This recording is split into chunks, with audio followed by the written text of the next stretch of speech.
Welcome and thank you so much for joining us in our series of the 6 systems in a house. So this is going to be the second class. So last week we talked about electrical. Today we're going to be talking about everything plumbing. So if there are any questions that you have, please go ahead and put it in the Q&A. And then when Rael, about 20, presentations, about 20 minutes. When we get through that, then we'll open it up for questions. So please feel free to ask any of those questions, those burning questions you've had in the past. So with that, Rael, let's go ahead and get started. Okie dokie, let's get the share screen in here and get underway. Okay, here we go. Okay, so we're going to start out here with the original plumbing. We'll talk about water supply, sewage disposal, the vents, and the water shutoff locations. That's what will be covered here today. So let's look at the very beginning, where the sewage systems in the beginning were developed by the Romans all the way back in 4500 BC. So you can see here, for anybody who might go and visit perhaps into Europe and into the Middle East, where the Romans had been located, you can see the ducts, the aqueducts, etc. Going on through and getting the sewage out, to the ocean or to a large dump site somewhere. And then we look back to the days of the 1920s in the USA, where we had privies. So basically a hole dug in the ground and was used until it was filled up, hopefully a good distance from the home, so that they didn't have the smells located there. But certainly was a challenge for during the wintertime in the areas where there was a lot of snow and ice and cold weather to have to go to the outhouse. So the flush toilet was actually invented in 1596, so it was way back, but it was actually not in widespread use until about 1851.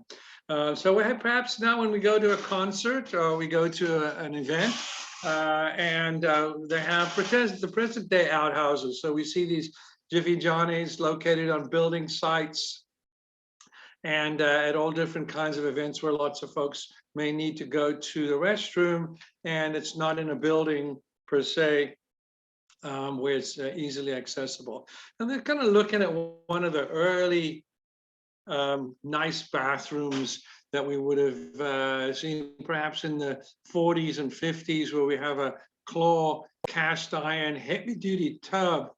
I used to love these when I would do a remodeling project, and I would find one of these and the folks wanted a brand new up-to-date modern bathroom, and I would keep these. They weighed about 400 or 500 pounds, and we'd take a half dozen people to pick it up and drag it out of the house. And I would just kind of spray paint them cherry red and put some nice chrome fixtures to it. It just, in time, it became a big thing, and can really do well when flipping houses and things, putting in something special like that. And on the right, we see the original toilet type thing with a cistern. Right at the top would be the tank over there. So the water would literally drop down to flush out to the bottom and to the sewer or to the septic tank, which we'll cover in a little bit. And on the left side, again, a cast iron sink. So again, there's something very heavy duty that mounted to the wall, and that's the way the bathrooms would look back in the day. What's actually interesting about this one is there are no electrical plugins for something like a hair dryer or an electrical shaver back in there. We do see a light fixture up here on the left, but no electrical plugins there at the time that these would have been built. All right, so let's talk about the water supply pipe. We're looking at galvanized water line is present as the main supply to the home. Material corrodes from the inside out, has a life expectancy of 50 to 75 years, and recommend budgeting for replacement. So this is what we would see when we would look in the basement or in a crawl space, and we could actually see the supply pipe coming in from the street, which is underground. So we wouldn't have been able to see it out in the yard, but we could see it at the entry point into the crawl space or into the basement. Of course, if you had galvanized steel piping running through the interior of the home, depending on the age of the home, of course, we would have the same type of comment for the water supply lines on the interior of the home. So it costs us $2,000 to $4,000 to replace them because, unless we're looking at a higher price point home, which probably at this point already would have not been necessarily galvanized water lines, but probably would have been copper. So at a higher price point, copper replacement would be expensive. So most times when you have galvanized water pipe present, it would be replaced with a plastic material of some kind, which we'll see in just a moment. So here we are looking at the galvanized steel water supply line. And what we see here on the top picture on the right is actually the deterioration that's taking place on the interior of the pipe. That's where the corrosion and the rust actually starts. And it's mostly evident right where you see the grooves, which is where the joints are made in the actual piping itself. So look right down below that galvanized picture there. You'll see that you can see like a rusted point where there's water actually dripping right there at that connection. So it's also right there where the threaded section is. On the very bottom, you can see there's a yellow or gold type piping. That's actually the copper tubing that's been installed there, and the galvanized steel is connecting to it with a joint. The issue here was that there was probably leaking before, and they took out a section and just replaced a small section of the galvanized piping. And pretty much what we found over the years is that if you have a small area that's defective or it starts to leak or rust, doing it piecemeal kind of tends to run up the cost over the time. Once some of it starts to go, best idea there is really to kind of take it all out and do a one-time labor cost replacement, which will land out saving some money in the long run versus doing it piecemeal and doing section at a time, hoping to save some cost in the very beginning.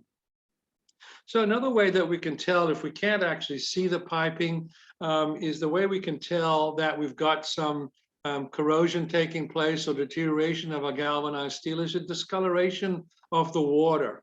So when we would test, we would make sure that we were always testing the water on the cold water side because the hot water would have traveled already through the hot water heater.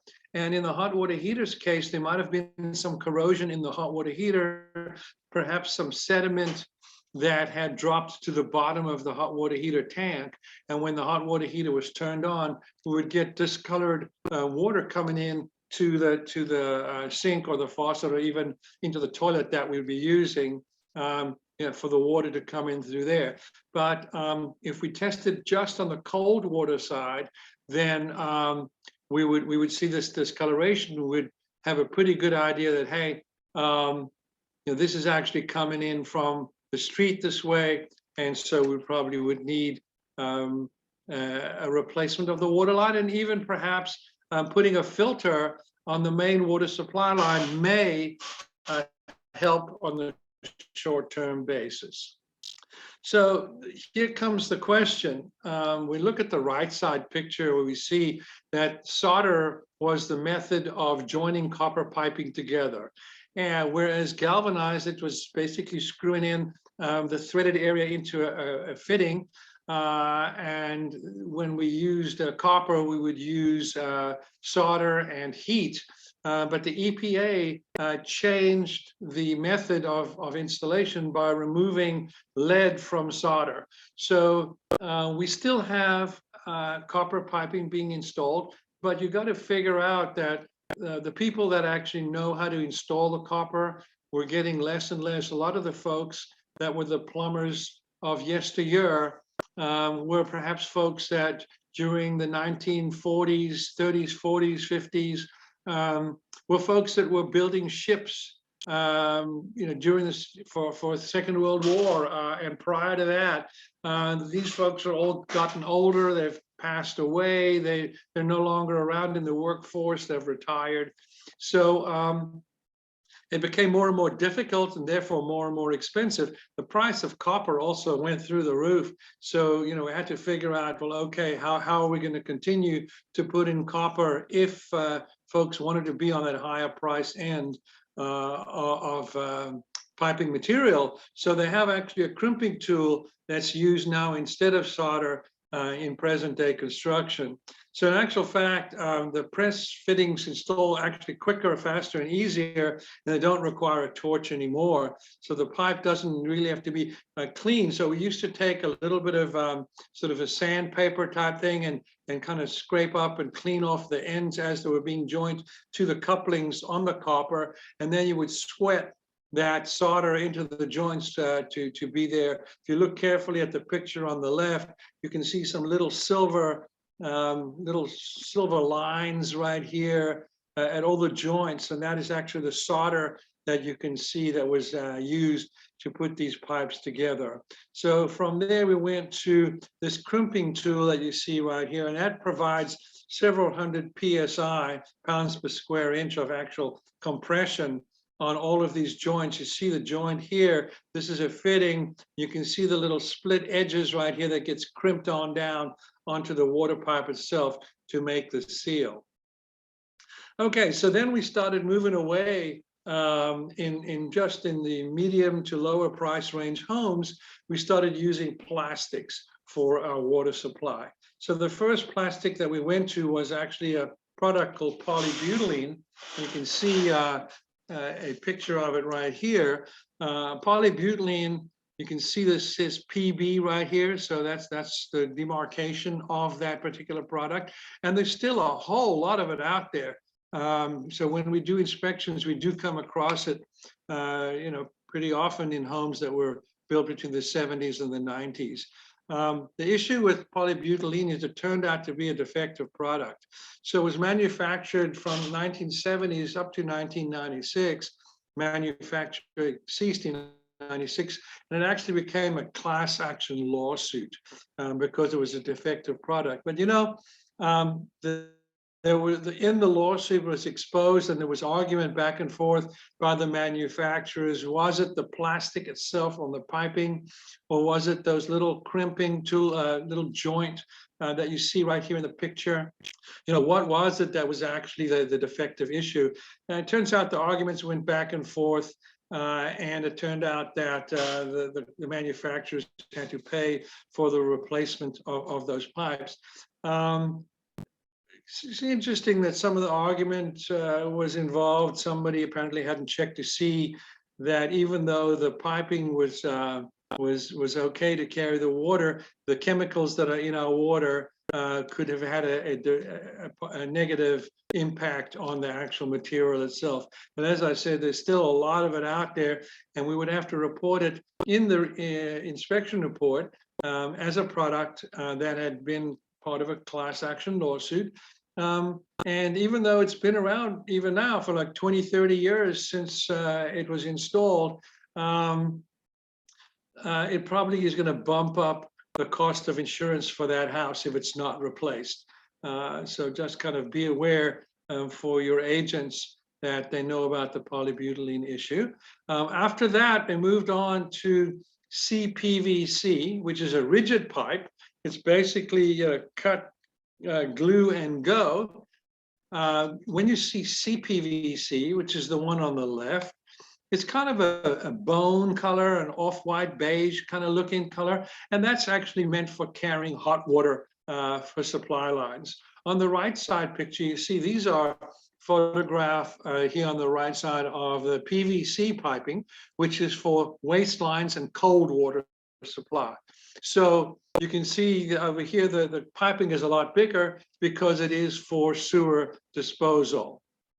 And it's again, the builders are all looking for a method to get the building done quickly. Let's get on. We need to finish the whole subdivision, get everybody's plumbing in there, cut it, glue it, stick it, go, keep on going. All right. But the issue that we find we're finding with some CPVC installations was that folks talk about having a very poor builder. Well, if you really look into it a little further, it's not so much the poor builder, but the subcontractors that actually do the installation. And the subcontractors, you know, they got their crew, and perhaps one or two guys don't show up for work on a given day. So they go by the Home Fix-It store and they pick up a couple of folks from the parking lot right there. They might have been doing landscaping yesterday, but they're going to be plumbing installation guys today. And so issues tend to come up as we'll look at it a little bit further in this presentation. So we moved on now to the last several years to a product called PEX. And PEX, again, it's a flexible piping, not all that different from polybutylene, but as yet, no major issues that we've come across in great extent.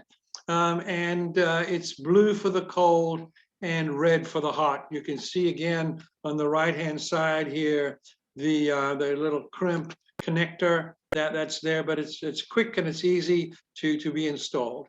And by knowing that the red is for the hot and the blue is for the cold, eliminates a problem that we've seen, and we'll show in just a moment, with water lines being crossed over hot and cold with the CPVC water line installation. Okay. So this is what we're talking about right here, where this was actually taken a picture with a thermal imaging, but I'd done an inspection on a 3-level townhouse, and I found hot water actually in the toilet without using thermal imaging. It was prior to the days that we were using those tools. I actually was going through the regular testing of the plumbing in a bathroom, where it starts off with the sink. The hot water would always be on the left and the cold water be on the right.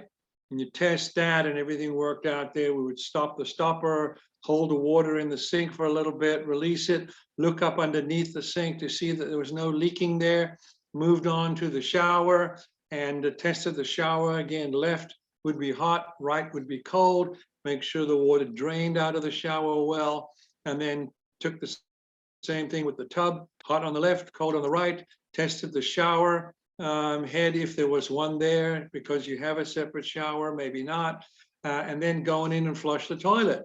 And I happened to see steam coming out of the toilet bowl, so I lifted the tank and stuck my finger in, and sure enough, it was hot. And so at that point, being that we didn't have the benefit of thermal imaging, the only way to have that taken care of was literally start tearing out drywall and cutting water lines and repairing water lines until we could find where it was switched over. And it could have been on the first floor, the second floor, or even on the third floor. So that deal unfortunately fell apart pretty quickly due to this particular issue.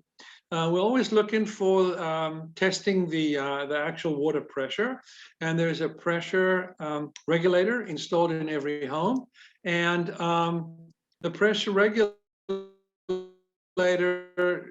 can be adjusted. As you see at the top here, it has a little notch in the top of the regulator. It can be opened or closed somewhat, and we're looking for water pressure between 40 psi and 80 psi. That's the sweet spot. Anything higher than 80 psi kind of tends to put pressure onto our water lines. And so you would have drips perhaps starting there. Maybe the faucets in the kitchens and bathrooms would start to drip as well for too high a water pressure. But it does mainly put stress on the water lines. And being that we've moved a lot now into plastics, you could see how that would be more of an issue than if it was a metal product. So we're looking for this water regulator. If the water pressure is not where it should be, we could recommend that it be adjusted, but we're looking for it to be there. And incidentally, if with adjustment, it's not going to change too much, that means that the regulator is now defective.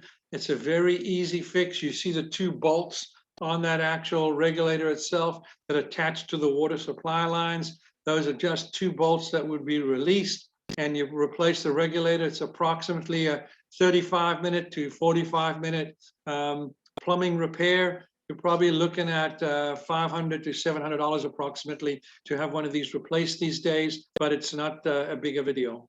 Expansion tanks are required on all hot water heaters these days. Just as a point of interest, you see this electric line coming. It looks almost like a snake coming into the top of this hot water heater. This is actually, tells me it's an electric hot water heater here. And you see how the cold water line comes in, and there's a shutoff right here. And then there's an expansion tank right there. And then the hot water, the heater itself, and here comes the hot water out of the other side when it goes into the home. So what's actually in there, inside the expansion tank? So half of it's filled with water from the main water system of your home, and the other half is filled with compressed air. There's a little rubber bladder in the middle, and the water heater gets hotter and it expands. It pushes against that bladder and further compresses the air on the other side. So it's installed to handle the thermal expansion as the water in the tank heats up, preventing excessive water pressure. And excessive water pressure can damage those valves, as we just talked about, also on the supply pipes and even the hot water heater itself. So expansion tanks are installed on the main cold water side coming in from the street to the water heater. So most homes are connected to a municipal water system these days. Basically, there's a line from the house to the street in most cases to allow waste plumbing from the home when we're talking about taking the solids away from the home. And there were two kinds. Back in the 50s and 60s, we're dealing with cast iron, and then we moved across to PVC plastic, as we saw in the earlier picture. Water pressure is checked, as I mentioned, a part of the home inspection, and it should be between 40 and 80, which you said. Lower than 48 will require an adjustment, in some cases replacement, as we've said as well. So the regulator is found on the main water supply line from the street, can be in the crawl space or the basement, near the meter, or even in a closet. But we look for it, and if we don't find it, we'll report it in their inspection report and recommend that it does get installed. You can see that picture on the left-hand side that's in a basement area, and there it is. There's always going to be a picture of the main water shutoff as well, and a description of where it's located in our report. And this is useful information in case you need to shut off that main water supply in an emergency. So on the right side picture, you see you've got what we call a water key or a main shutoff key. That's where you would go to shut off the water if there wasn't one found inside the house. And on the right-hand side, we're looking at that water pressure gauge right there to tell us what the actual pressure of the water is. And here we see the different locations of where there might be a water shutoff. So on the left side bottom, you can see there it's on a main water supply line in the basement. Above that on the left side, that's at the, outside at the street or near the driveway.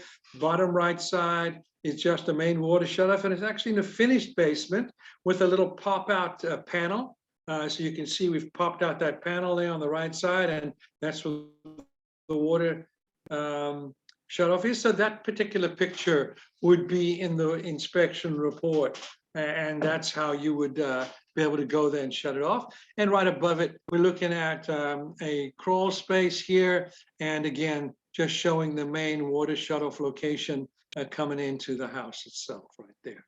Okay, so most modern homes are connected to the sewer system, as we mentioned. A house from the street allows the waste plumbing from the house. Okay, so let's look at the waste lines. Cast iron life expectancy was 80 to 100 years. And again, now we're getting towards the end of the life expectancy on that. So you can see a little bit of the rust that's taking place. There's a spot right here that we need to be repaired. And again, you can do all kinds of, you can just replace it piecemeal. If you look at the left side right here, you can see that some of the piping has been replaced with PVC, but now we've got a deterioration on the right side as well. And it might be time to do something about that. You know, if we're doing a total renovation, then you're probably going to have that all taken care of. If you're a buyer going into a property to renovate or tear down and start over, then it's not an issue because it's going to be done from the get-go again. But if it's a buyer coming in and buying an older home, again, if there are issues, we would have that in the report, and there might be an idea to go ahead and take care of it all at one time. I do know that there was actually some advantages to going ahead and doing the repair before you actually move into the house as a buyer, because sometimes now you can roll the cost of a repair into the loan that's going to be taken for the home itself. So we look at another split cast iron pipe right here that would need to be replaced. Okay, so most homes are connected to the city or county disposal lines, but sometimes some of the houses that are in outlying areas, they use still septic tanks. And so you can see from the picture how the drain lines, the gravel, and where the actual septic tank, called the drain field that's out there that the liquid waste runs into. And you have to add chemicals to the actual septic tank. It's really an idea, if it's possible to get to the sewer, it's better to do that, because it does take maintenance. And really everything in the house takes maintenance, but septic tanks are something that should be cleared out on a regular basis, and certainly taken care of as well. So here we are looking at both types of waste lines. On the left, we see that we've got the white PVC piping, but the sister to the white PVC piping is called ABS. It's the same product, just a different color, and does the same job. One of the issues that we find on a pretty regular basis, if there's been some kind of renovation done, perhaps on the second floor or in an attic, that the actual vent pipes that are just not extended to the exterior.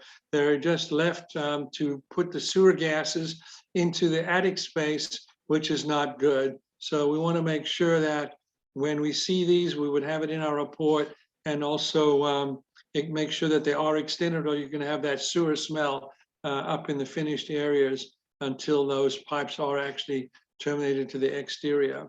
And also, besides the plumbing sewer vents, we also got to think about the bathroom fan vents. We're looking at gas furnace vents, water heaters, vento hoods. You see the pictures here of multiples. On the left side here, we're actually seeing an issue.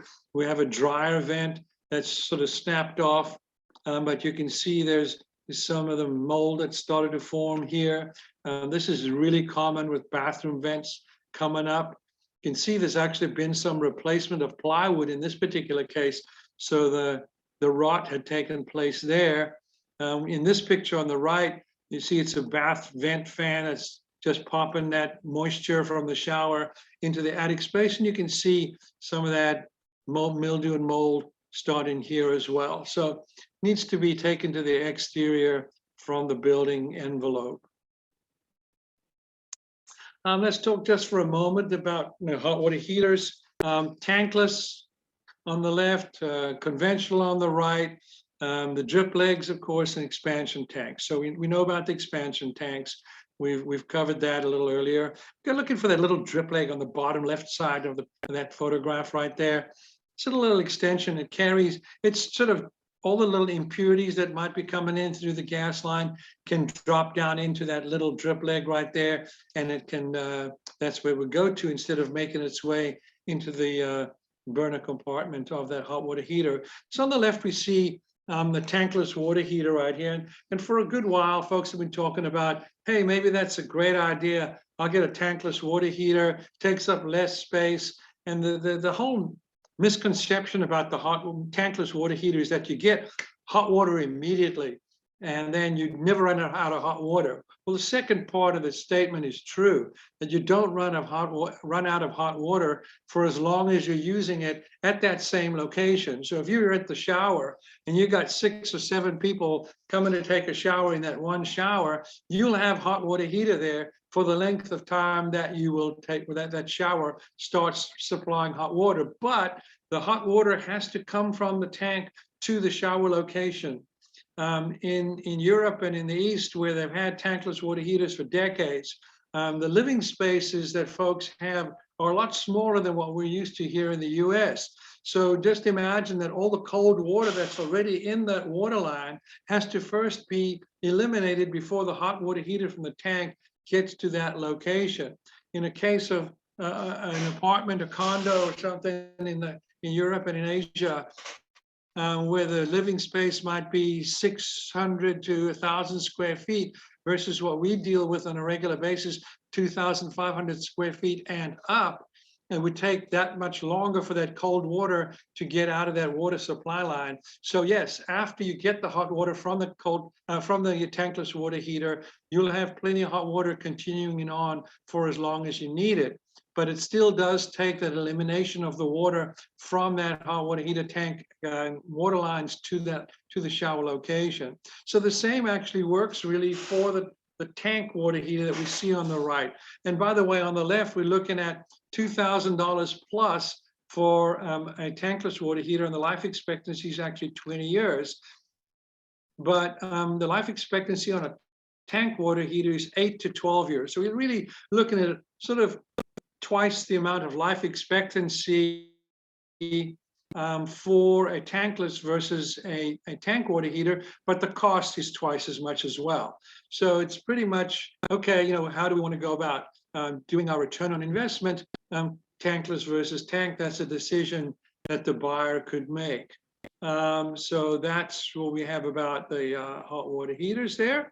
And then we're looking at the TNP valve, the pressure valve. It's on the left side of this picture, on the center of the picture, right here, where we see this is the valve. And what it should be doing, instead of what it's doing here, is this vent should be dropping down. That drain pipe should be dropping down to the floor, within a couple of inches of the floor, or into a drip pan, or to the exterior of the building envelope on the outside. In this particular case, it's going vertical, and it has an open spot right here. In actual fact, if this would be a failure and hot water would be spewing out of it, we're dealing with water coming out of that tank at about 140 degrees, which is a scalding of the skin at that point. So this is defective. This would be in the report, and we would have to recommend that, hey, this needs to be fixed, and take it down to the floor, into that drip pan, or to the exterior of the home.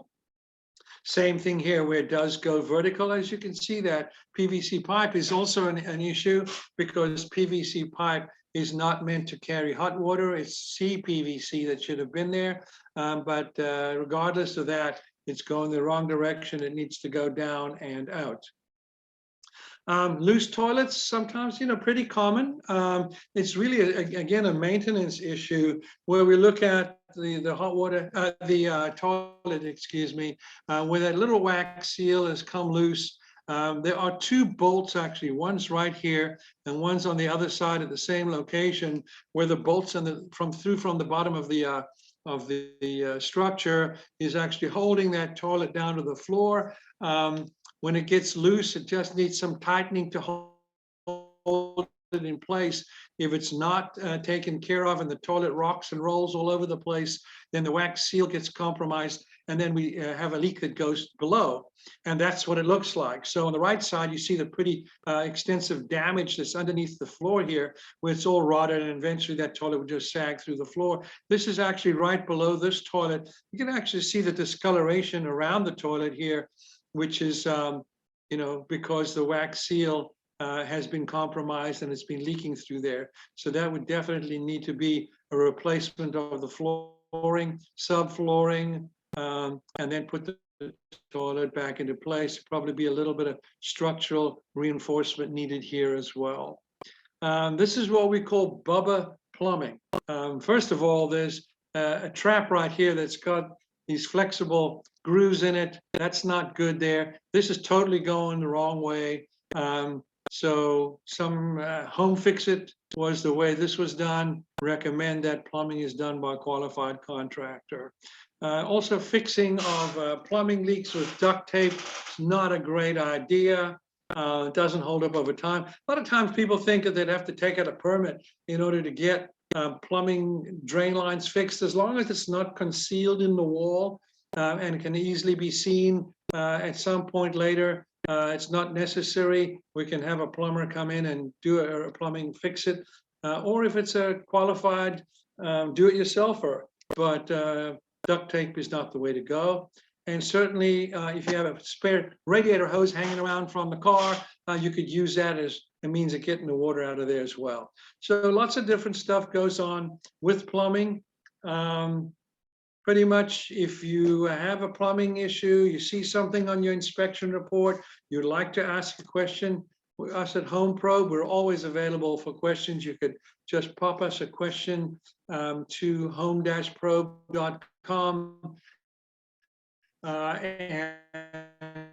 We would be delighted to better answer them for you. So stopping our share here, and we see that there is one question. Oh, there's not. I guess Wendy put the question in there. If there is a question, is there a question? I didn't see one. Do you see one, Rael? No. Okay, so no questions today, but I tell you, as I am out and talking to agents all the time, plumbing and the polybutylene always comes up. So I just love having that conversation because I know it's always an issue when we're out there doing the inspection. So thank you for joining us for this plumbing webinar. And so next week, we're going to be same time frame from 12 to 12:30. We're going to be talking about the HVAC system. So I hope you can join us. Again, you just go onto the website and click on that class. You register. We send you the link the night before, and we'd love to have you join us. And then the following week, we're going to be talking about roofing. So this is such a helpful series, and we just there's so much to learn, and we never think you know everything because always something is going to come up. So thank you for joining us.